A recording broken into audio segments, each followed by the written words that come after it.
संधारित्र कैपेसिटर एक मशीन का नाम है, डिवाइस का नाम है, ठीक है। इलेक्ट्रिक कैपेसिटेंस एंड कैपेसिटर, इसको समझने के लिए कल मैंने क्या बताया था आपको, या फिर इसके बेसिक्स को समझा जाए तो क्या काम है संधारित्र का, किस किस चीज में संधारित्र उपस्थित होती हैं। कल बताया था मैंने कुछ इंट्रो, किस किस चीज में संधारित्र उपस्थित होता है, कैपेसिटर उपस्थित होता है। फैन में, और हॉस्पिटल में यूज होता है, ठीक है, जो कैमरे के फ्लैश में यूज होता है, और कुछ बताया था, ठीक है। और मैंने बताया था जो पुराने ट्यूबलाइट यूज होते थे उसमें भी कैपेसिटर यूज होता था। तो कैपेसिटर ऐसे बहुत सी जगह आपका यूज होता है। कैपेसिटर का काम क्या है? झटका देना। नहीं, मतलब पहला झटका। हॉस्पिटल के केस में मैंने जो एग्जांपल दिया था, हॉस्पिटल केस में जो चेस्ट पे लगाते हैं प्रेस की तरह स्पार्किंग के लिए, तो वहाँ तो चलो झटका देना ही काम है, ठीक है। झटका देने से भी एक आंसर आ सकता है हमारा। क्या काम है कैपेसिटर का? संधारित्र, धारिता, कैपेसिटर, क्या काम है? अच्छा, कैपेसिटर वर्ड सुन के, कैपेसिटर वर्ड किस चीज से बना होगा, किस वर्ड से बना होगा? सही बोल रहे हो, किससे बना होगा? कैपेसिटी से बना होगा, कैपेसिटर, ठीक है। कैपेसिटी वर्ड से आपका बना होगा कैपेसिटर। कैपेसिटर का काम क्या है, उसका शब्द से ही आपको समझ में आएगा। कैपेसिटर क्या काम क्या है? इसका काम है ability to hold electric charge, या फिर चार्ज लिख लो, ability to hold charge, Hindi में कहेंगे आवेश धारण करने की क्षमता क्या कहलाता है? एबिलिटी टू होल्ड चार्ज क्या बोल सकते हैं? आवेश धारण करने की क्षमता,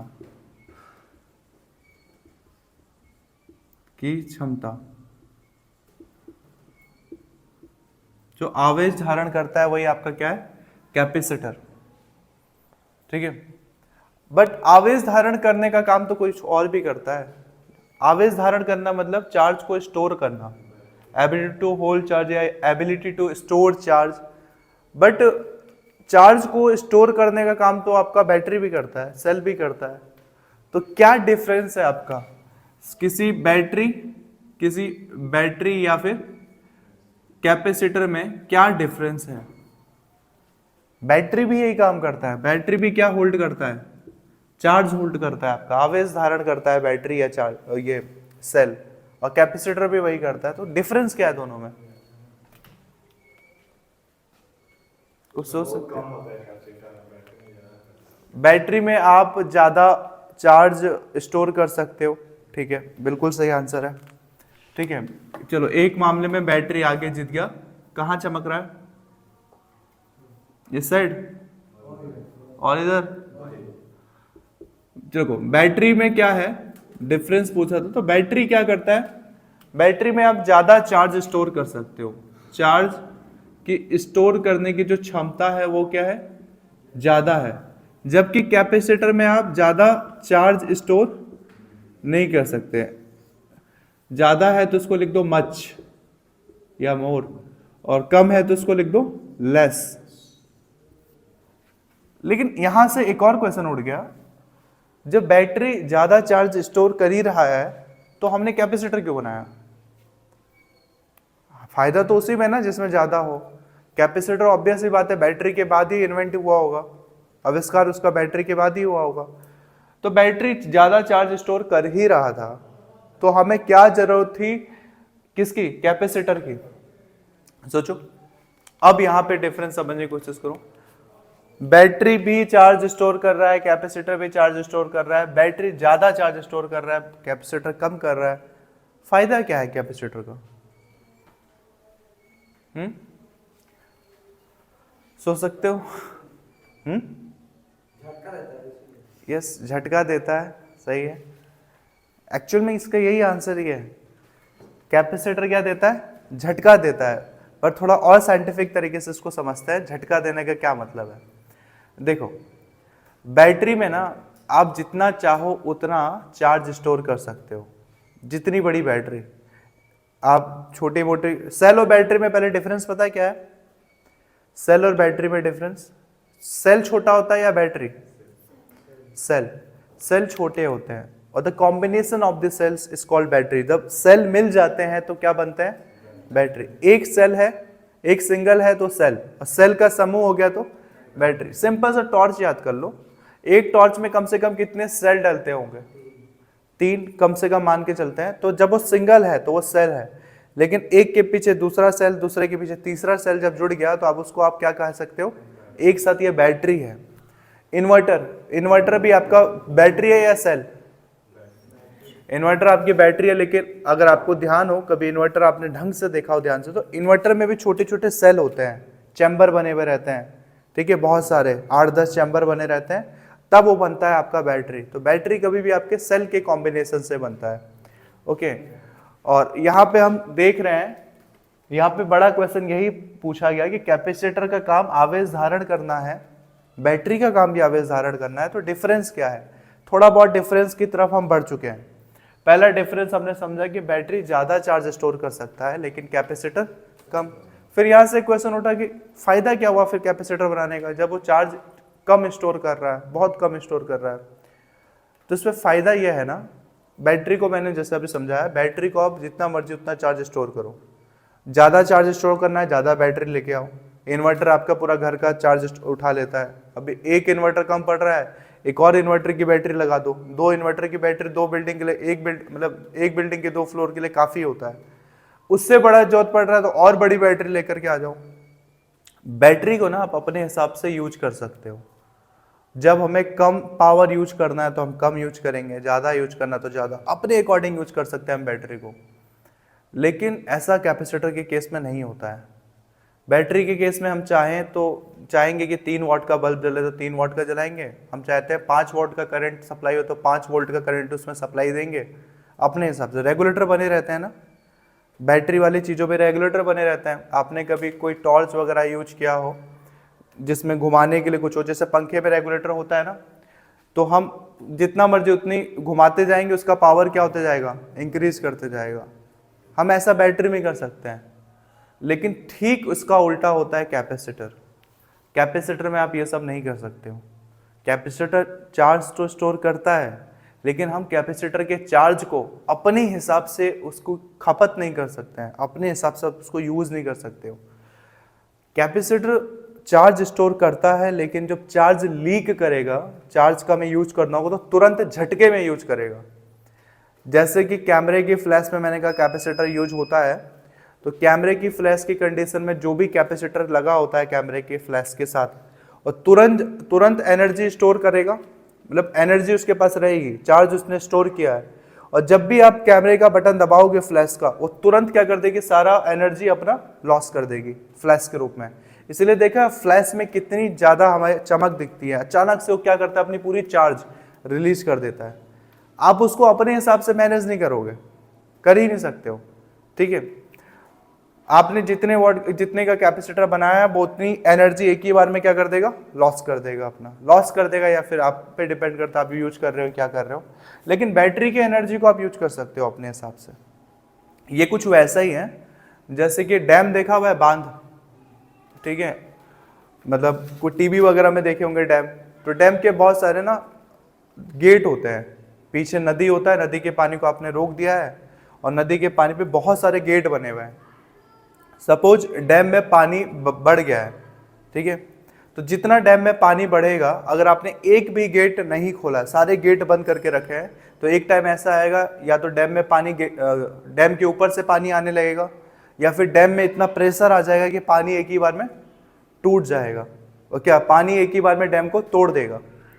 तो यहाँ पे समझना है सेल और कैपेसिटर और बैटरी का डिफरेंस डैम से समझ में आ सकता है। जैसे डैम के गेट होते हैं, डैम के गेट को अगर आप अपने हिसाब से खोल रहे हो, बंद कर रहे हो, तो वो बैटरी की तरह काम कर रहा है। और एक ऐसा केस कि आपने डैम के गेट को खोल और बंद कर ही नहीं पा रहे हो, तब एक ही बार में क्या होगा? अगर डैम टूट गया एक बार में, तब क्या होगा?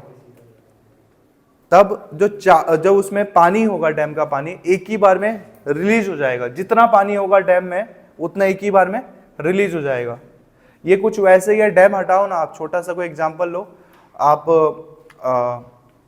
कोई भी एक ऐसा टंकी देखो जिसके पास आरओ का बोतल देखो जिसमें क्या होता है, नल लगा रहता है ऑन ऑफ करने के लिए। आपके पास 20 लीटर का कोई बाल्टी है या बर्तन है, उसमें आपने वो टैप लगाया, टूटी लगाई हुई है, नल। दो केस है, पहला केस है बैटरी का। बैटरी का काम करेगा, अंदर जो पानी भरा है उसको समझो कि ये आपका चार्ज है। मैं कुछ ऐसा एग्जांपल दे रहा हूँ, आपने आरओ के बोतल ऐसे बहुत देखे होंगे, फिल्टर के बोतल, आरओ के बोतल। ये सपोज ये है, कोई बोतल है और बोतल में क्या लगा हुआ है आपका, ऐसे टूटी लगी हुई है, ये टैप। इस केस में सपोज 20 लीटर इसमें पानी है, तो मैं हमेशा फिजिक्स में ये कहता हूं, जब भी पानी को समझना हो या चार्ज को समझना हो, पानी की जगह आप किसको समझो, चार्ज है। अभी मैं इसको पानी कह रहा हूं, आप पानी की जगह किसको समझो, चार्ज है। तो बैटरी का यही मतलब है, जैसे हमें जितना गिलास पानी भरना है, हम उस टैप को, टोटी को खोलेंगे, पानी भरेंगे, चले जाएंगे। ये है आपका बैटरी। बैटरी आपका ऐसे ही काम करता है कि आप अपने हिसाब से जितना मर्जी चार्ज भरो या यूज करो, निकल जाओ। लेकिन सपोज करो आपका ये जो टूटी है ये है ही नहीं यहाँ पे, ठीक है, सपोज करो किस तरह से ये खराब हो गया, ये है ही नहीं, तब क्या होगा, जितना भी पानी होगा एक ही बार में बाहर रिलीज होना स्टार्ट कर देगा, और तब तक रिलीज होगा तब जब तक कि खत्म ना हो जाए। यही सेम आपका कैपेसिटर है। कैपेसिटर बिल्कुल ऐसा ही है। अब पानी ना बोल के चार्ज बोलो। कैपेसिटर कैसे काम करता है, उसमें चार्ज तब तक रिलीज होगा तब तक कि वो पूरी तरह से खत्म ना हो जाए। एक ही झटके में सब रिलीज करने की कोशिश कर देता है कैपेसिटर। ओके, अब अगर कोई आपसे प्रश्न पूछे कि बैटरी और कैपेसिटर में क्या डिफरेंस है, कैपेसिटर होता क्या है, काम क्या है, आवेश धारण करने की क्षमता को क्या कहते हैं, संधारित्र कहते हैं। मशीन का नाम संधारित्र है, और उसमें उसकी जो क्षमता होगी उसको हम क्या कहेंगे, धारिता, या फिर जो फॉर्मूले का मात्रक आएंगे धारिता पे भी, एक ही चीज है। एक आंसर बताओ, कैपेसिटर और बैटरी में क्या डिफरेंस है, आप बताओ, आप तो बता ही सकते हो। पहला डिफरेंस,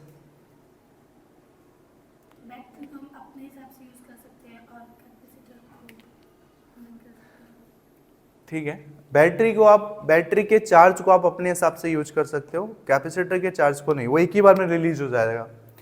सेकंड डिफरेंस क्या है,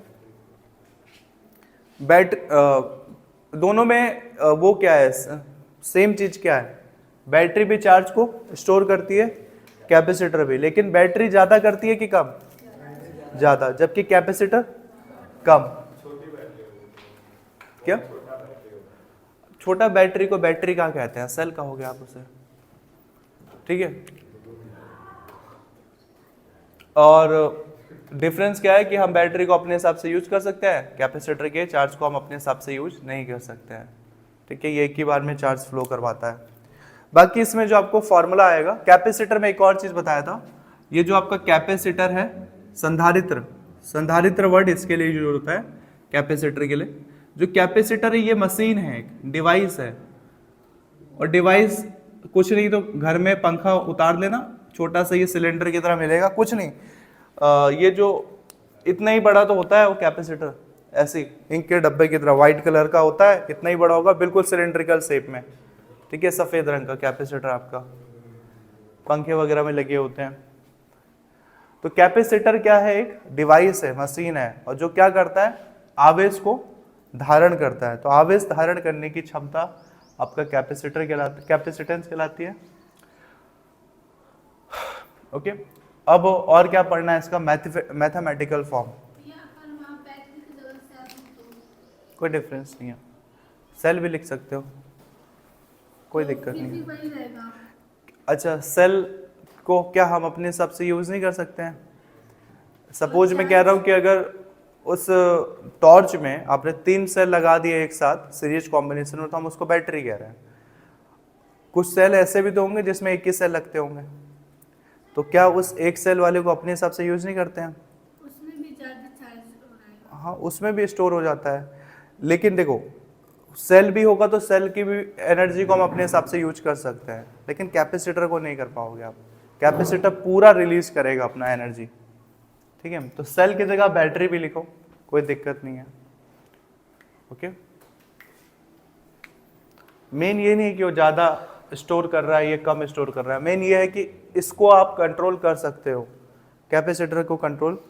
नॉर्मली उसके चार्ज को एक ही बार में पहले फ्यूज हो जाएगा, इसीलिए आपके कैमरे वगैरह में जितने बार आप फ्लैश यूज करोगे उतने बार सारी एनर्जी हो आपका रिलीज करेगा और तुरंत फिर बैकअप में अपनी एनर्जी फिर से इकट्ठा कर लेगा, इकट्ठा करके बैठा हुआ रहेगा, और जैसे फिर फ्लैश ऑन करोगे फिर सारी एनर्जी लॉस, फिर वो वापस आएगा अपनी एनर्जी फिर से इकट्ठा कर लेगा, बार बार बैटरी अपना चार्ज करता रहेगा, चार्ज करता रहेगा, बैटरी से ही कैपेसिटर चार्ज होता रहेगा। चैप्टर का नाम लिख दिया था, ठीक है। जैसे आपने क्लास 10th में ओम का नियम पढ़ा है, वी प्रोपोर्शनल पढ़ा है ना, क्या होता है वी का मतलब विभव और आई का मतलब विभव धारा के क्या होता है, समानुपाती होता है। सेम वैसे ही आप 12th में ये पढ़ोगे, आपका जो आवेश होता है इसमें किसके प्रोपोर्शनल होता है, विभव के। ओके, आगे पीछे मत कर देना इसको। और जब प्रोपोर्शनल का साइन हटाते हैं तो बराबर के साथ क्या आता है, एक कांस्टेंट, यहां पे जो कांस्टेंट उसको सी से दिखा रहे हैं, v, और यही जो कांस्टेंट है c वही कहलाता है विद्युत धारिता, वही किसको शो करता है, धारिता को। तो धारिता को हम किस चीज से दिखाते हैं, कैपिटल C से। C का मतलब कैपेसिटेंस, कैपेसिटेंस ऑफ कैपेसिटर, ठीक है, किसी संधारित्र की धारिता को C से दिखाते हैं।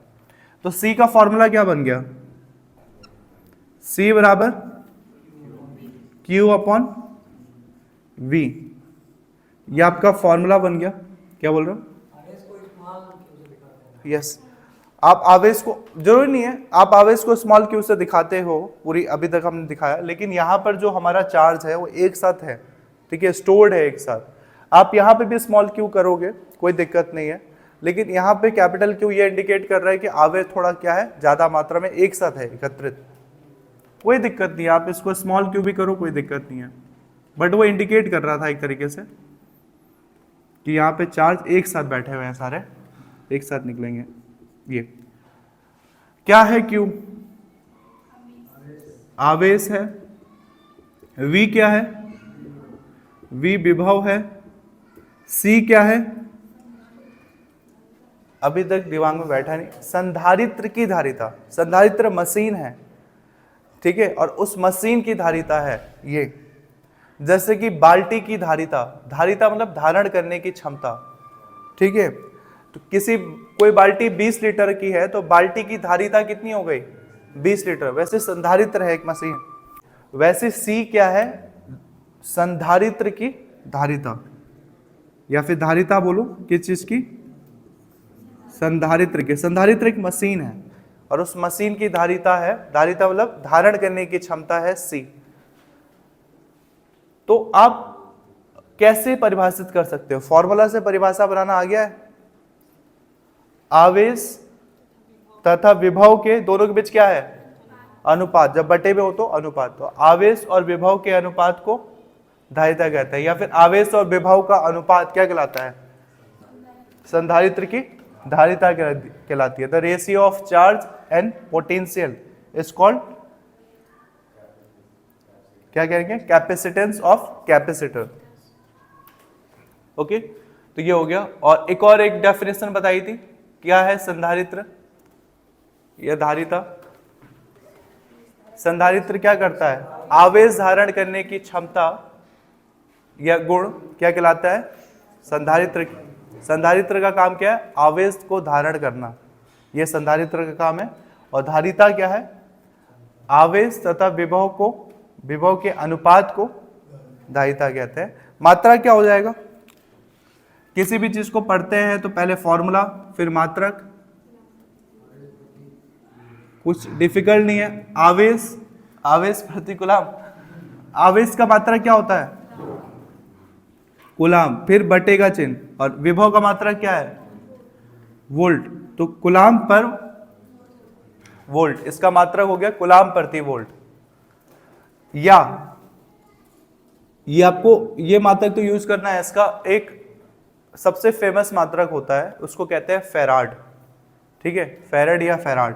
इसको क्योंकि ये वैज्ञानिक के नाम पर है, कोई भी मात्रक वैज्ञानिक के नाम पे हो तो किस चीज से दिखाएंगे, कैपिटल एफ से। तो इसका मात्रक क्या होता है, फेराड या फेरेड। जैसे कि आपने इसका मात्रक पढ़ा है ना, विभव का, V बराबर कुछ भी बताओ, और क्या क्या पढ़ा है आपने, लेटेस्ट में आपने क्या पढ़ा है, W अपॉन Q पढ़ा है, V का फॉर्मूला। तो मात्रक क्या होगा, जूल, और Q का कूलाम, जूल प्रति। तो वोल्ट का मात्रक, इसका विभव का मात्रक जूल प्रति कूलाम होता है, लेकिन सबसे स्टैंडर्ड ऐसा ही मात्रक क्या है इसका, वोल्ट, वोल्ट नाम से हम जानते हैं। वैसे ही धारिता, इसका धारिता का मात्रक कूलाम प्रति वोल्ट हो सकता है, आप बिल्कुल लिखोगे कोई दिक्कत नहीं है, लेकिन एक्चुअल में वो किस नाम से फेमस है, जो सबसे इसका फेमस है वो है फेरेड, ठीक है, फेरेड।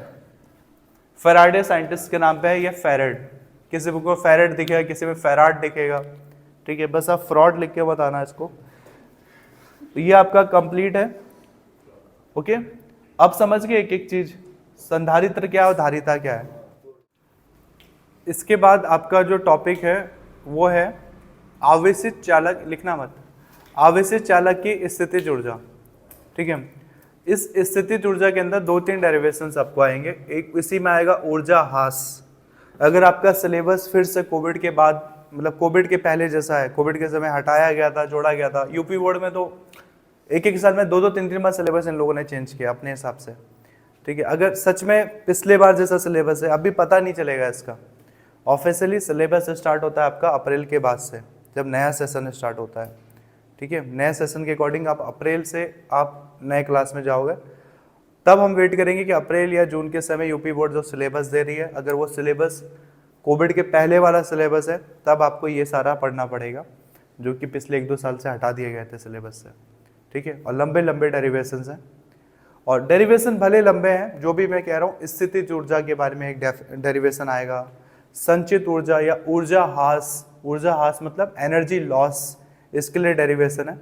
डेरिवेशन दिखने में लंबे हैं, लेंथी लगेंगे, लेकिन एक्चुअल में है आसान, ठीक है। जैसे अक्षीय स्थिति, निरक्षीय स्थिति दिखने में लेंथी लग रहा था, एक बार देख लिया, उसको ढंग से समझ लिया तो आसान लगना स्टार्ट हो गया। वैसे यहाँ पे भी वो दिखने में टफ है, मतलब लंबा है, लेकिन है इजी। तो आपको जो कल पढ़ना है वो पढ़ने के बाद हम संधारित्र वाले टॉपिक पे आएंगे, और संधारित्र का जो टॉपिक है उसमें आपको कम से कम 2 डेरिवेशन करने हैं। ये चैप्टर लंबा है, लेंथी है। आपके पास जो अगला टॉपिक है वो लिखो, जो हमें नेक्स्ट लेक्चर में पढ़ना है, आवेशित चालक की स्थितिज ऊर्जा। आवेशित चालक की स्थितिज ऊर्जा, आवेशित चालक की स्थितिज ऊर्जा।